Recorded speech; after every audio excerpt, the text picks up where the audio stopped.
Another storm-filled day in the Denver metro area. Heavy rain and hail moving in around 2 o'clock in the afternoon, leaving some roads flooded.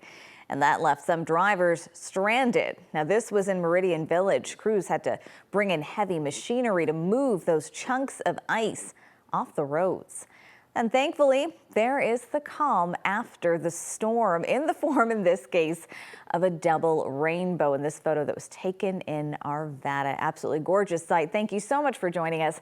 I'm Shalima Maharaj. It was a day that some drivers in Douglas County won't soon forget. Today's hailstorm pummeled some parts, and one of the hardest hit spots was along Meridian Boulevard. And that is where we find 9 News reporter Colton Chavez tonight. Colton.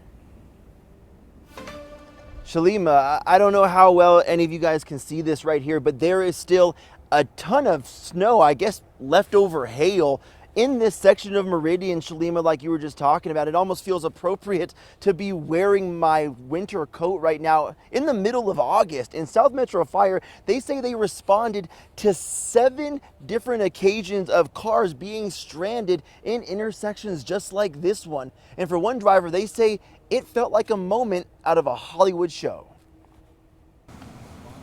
It had all the makings of an end-of-the-world movie. A summer hailstorm turning an intersection in Inglewood into what looked like a frozen tundra, and a skateboarding bull rider battling the elements to get home. Enter our main character, Kevin Plamondon. It happened within seconds. Kevin was driving home from work when he saw the flooded intersection at Meridian Boulevard and Oswego Street and thought he could make it through. And as soon as I got to probably like right here, basically right here, I felt the car just kind of float. But then a truck turned left and was going this way. And the wake that he created caused the car to turn around. So I was just sitting there, just kind of like, I don't know what to do. A moment that people who live nearby say they couldn't believe. Well, it's like we're in a glacier somewhere. It's just unreal. But Kevin kept his cool. I'm a bull rider, I ride bulls. So danger is my forte. In under 8 seconds, Kevin even snapped a picture of the water flooding into his car. It just kept rising and I was on my seat like this, and I had to jump out and swim, literally swim. Soon after, the water moved out and help started to move in. While it's another story for Kevin's car.